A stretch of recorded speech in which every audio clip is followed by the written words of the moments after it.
में जो नगर पालिकाओं से संबंधित उपबंध हैं उनको देखे थे, जो पार्ट 9 में है द म्यूनिसिपैलिटीज के बारे में, नगर पालिकाओं के बारे में संबंधित जो अनुच्छेद है वो 243 पी से लेके 243 जेड जी तक था। अब हम छत्तीसगढ़ जो छत्तीसगढ़ के संदर्भ में देखेंगे कि नगर पालिकाओं के लिए क्या व्यवस्थाएं की गई हैं आज करके।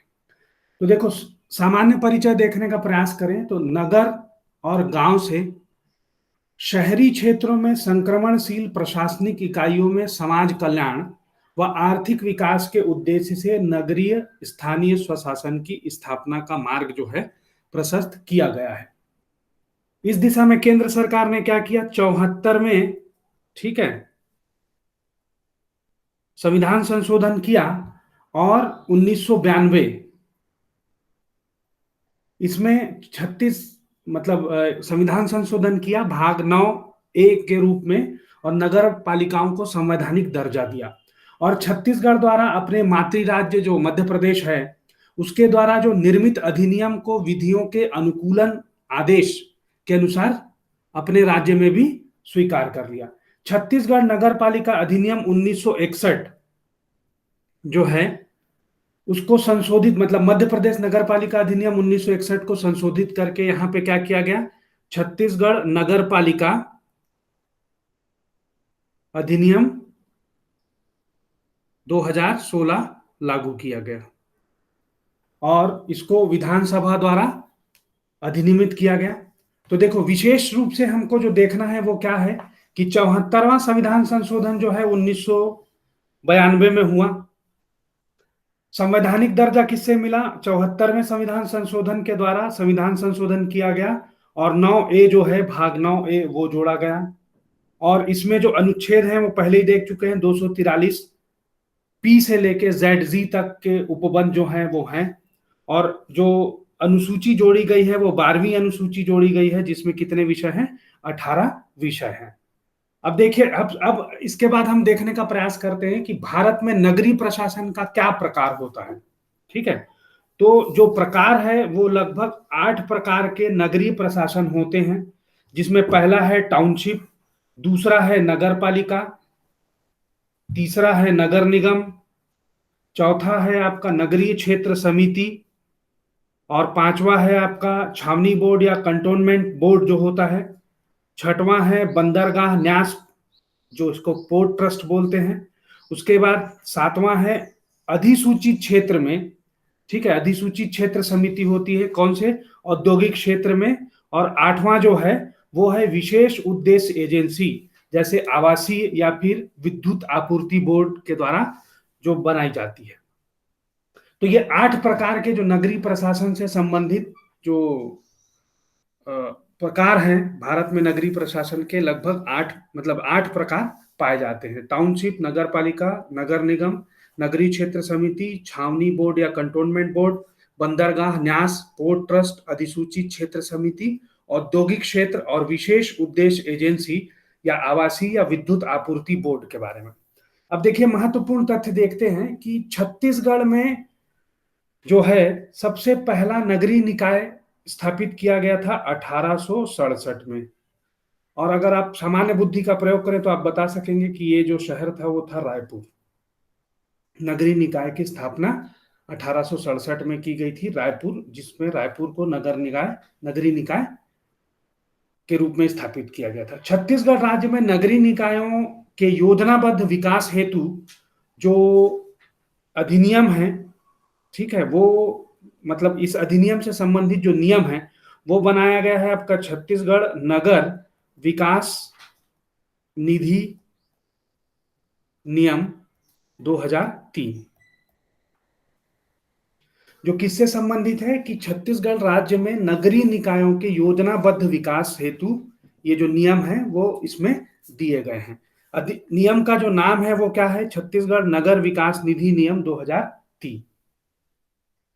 अब एक बार संक्षेप में हम क्या करते हैं कि मध्य प्रदेश नगर पालिका अधिनियम जो 1961 है उसके कुछ मुख्य प्रावधान देख लेते हैं कि जो अनुमोदन था, इसका अनुमोदन जो है राष्ट्रपति द्वारा कब किया गया था, ये है आपका एमपी के लिए, ठीक है, तो इसको ज्यादा याद रखने की जरूरत नहीं है।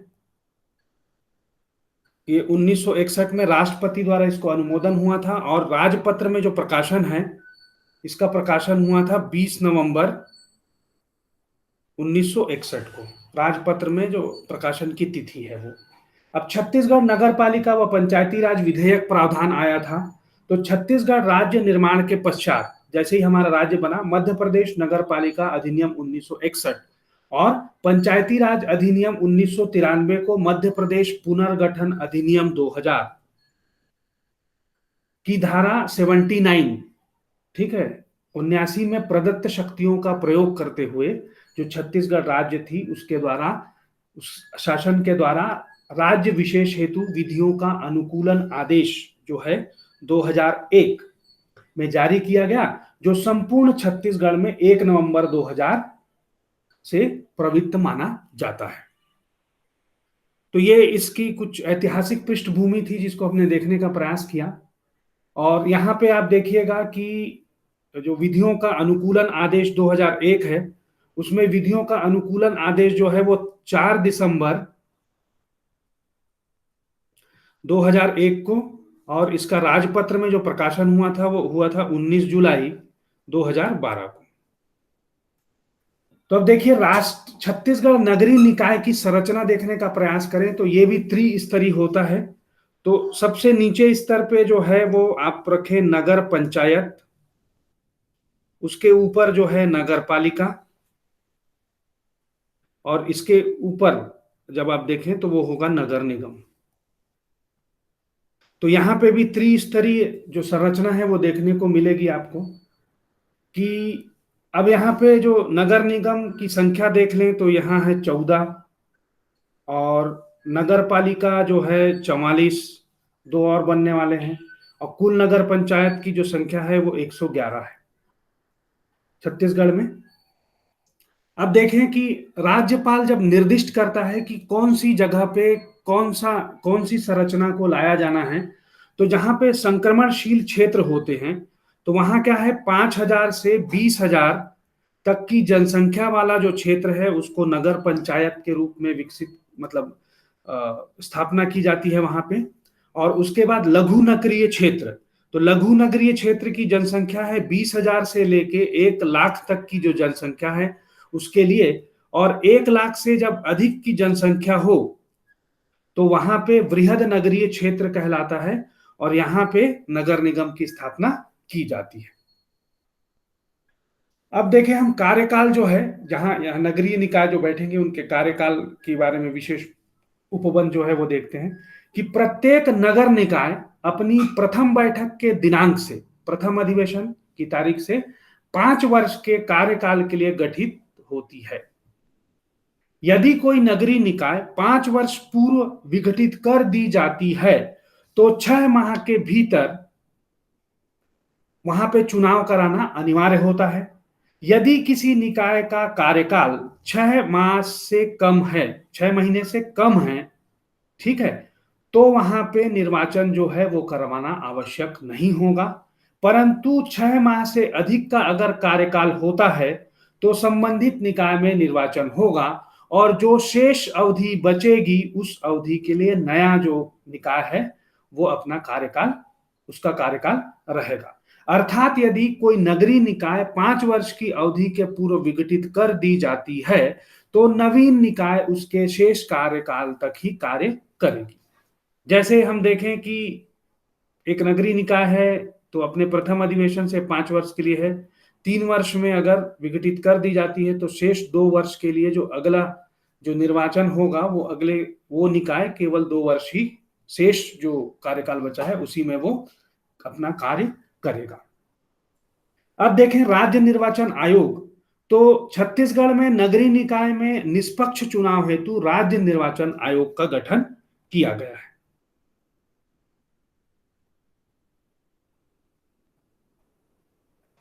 अब आरक्षण की बात करें तो प्रत्येक निकाय में अनुसूचित जाति, अनुसूचित जनजाति को आरक्षण जनसंख्या के अनुपात में दिया जाएगा। तो जनसंख्या में उनका जितना अनुपात है उतने प्रतिशत का आरक्षण उनको दिया जाएगा। आरक्षित स्थानों के कुल संख्या की 1/3 सीट जो है वो महिलाओं के लिए आरक्षित होगी, और नगर निकाय में अध्यक्ष के पद पर यदि अनुसूचित जाति या जनजाति एवं स्त्रियों के लिए ऐसी विशेष रीति से आरक्षित होंगे जो राज्य विधानमंडल विधि द्वारा निर्धारित करेगा। तो यहाँ पे एसटी एससी जो हैं और महिला, इनके लिए जो आरक्षण दिया जाना है अध्यक्ष पद के लिए, ये जो पद हैं तो कैसे दिए जाएंगे, तो इनका राज्य विधानमंडल जो है वो विधि बनाकर करेगा। अब हम बात करते हैं राज्य वित्त आयोग की।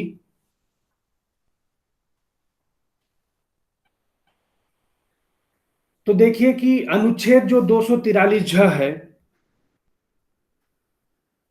के अंतर्गत छत्तीसगढ़ नगरीय निकाय के वित्तीय सुदृढ़ता और राज्य शासन द्वारा इन निकायों के वित्तीय क्षमता में वृद्धि करने हेतु अनुमोदन करने के लिए राज्य वित्त आयोग का गठन किया जाता है।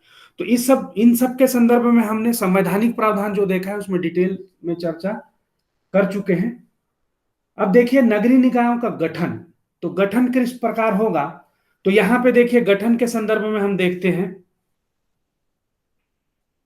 तो राज्यपाल जो है वो अधिसूचना जारी करके निकायों का गठन करेगा।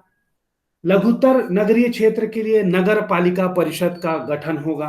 संक्रमणशील क्षेत्र अर्थात जो ग्राम से नगरीय क्षेत्र में परिवर्तित होने वाले क्षेत्रों में नगर पंचायत का गठन किया जाएगा। यदि राज्यपाल क्षेत्र के आकार और उसकी क्षेत्र में परिवर्तन होने वाले क्षेत्रों में, मतलब जैसे औद्योगिक उद्देश्य से प्रस्तावित करे, तो उन क्षेत्रों में नगर पंचायत व नगर पालिकाएं जो हैं वो गठित नहीं की जाएंगी। औद्योगिक उद्देश्य के लिए अगर होगा तो वहां नगर पंचायत और नगर पालिका गठित नहीं, नगर निगम गठित नहीं की जाएगी। बृहत्तर मतलब बड़े, लघु छोटे और संक्रमणशील वह क्षेत्र होंगे जिसे राज्यपाल, अब देखिए कि वो आधार के बारे में हम देखेंगे जिस आधार पर राज्यपाल उनको बृहत्तर या लघु या संक्रमणशील क्षेत्र में वर्गीकृत करेंगे, तो उनका आधार क्या होगा, तो वो जनसंख्या के आधार पर होंगे, जनसंख्या की सघनता के आधार पे, स्थानीय प्रशासन से प्राप्त होने वाले राजस्व पे और कृषि से भिन्न व्यावसायिक क्रियाकलापों में नियोजन में प्रतिशत व आर्थिक महत्व को ध्यान में रखते हुए नगर निकाय के स्तर पर अधिसूचित किया जाएगा कि कौन सा क्षेत्र जो है किस मतलब कैटेगरी में आएगा, ऐसे करके।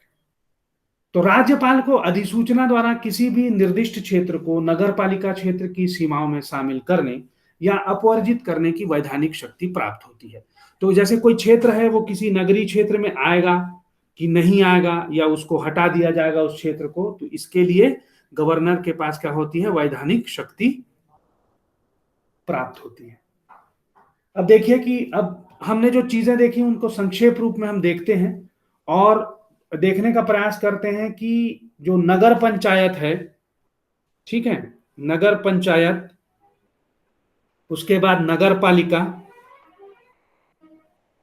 और उसके बाद नगर पालिका निगम, ठीक है, इनके बारे में हम देखने का प्रयास करते हैं।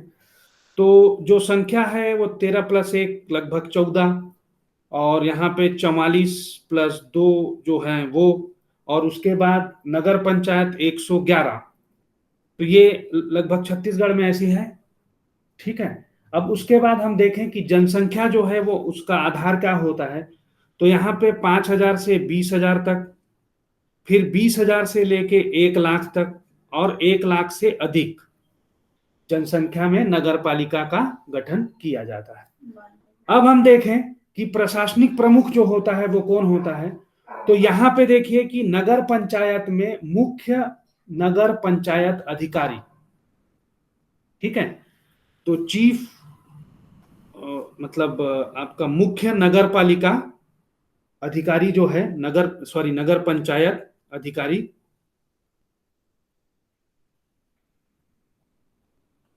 इसके बाद आपका जो सीएमओ बोले आपको, ठीक है, इसके बाद यहाँ पे मुख्य नगर पालिका अधिकारी,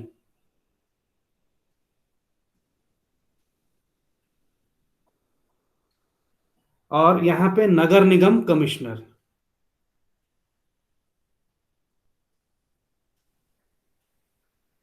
ये प्रशासनिक प्रमुख हो गए। अब हम राजनीतिक प्रमुख देखते हैं। तो राजनीतिक प्रमुख में यहाँ पे कि जो प्रकार है वो देखिए कि अध्यक्ष है वो होगा, उसके बाद उपाध्यक्ष,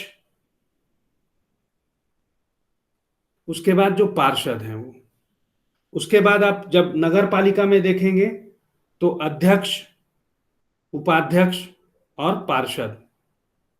और उसके बाद जब हम नगर पालिका निगम में देखेंगे तो महापौर और पार्षद। तो ये इनका संगठन है, जिसमें हमने क्या देखा कि संख्या और जनसंख्या का आधार क्या होता है, प्रशासनिक जो प्रमुख होते हैं और राजनीतिक प्रमुख। तो ये इनकी संरचना है। अगली क्लास में हम देखेंगे नगर पंचायत, विशेष तौर पे नगर पंचायत जो है उसकी संरचना और उससे संबंधित जो महत्वपूर्ण तथ्य हैं उनको हम अगली क्लास में देखेंगे। तो अब कोई डाउट होगा तो आप लोग पूछ सकते हैं।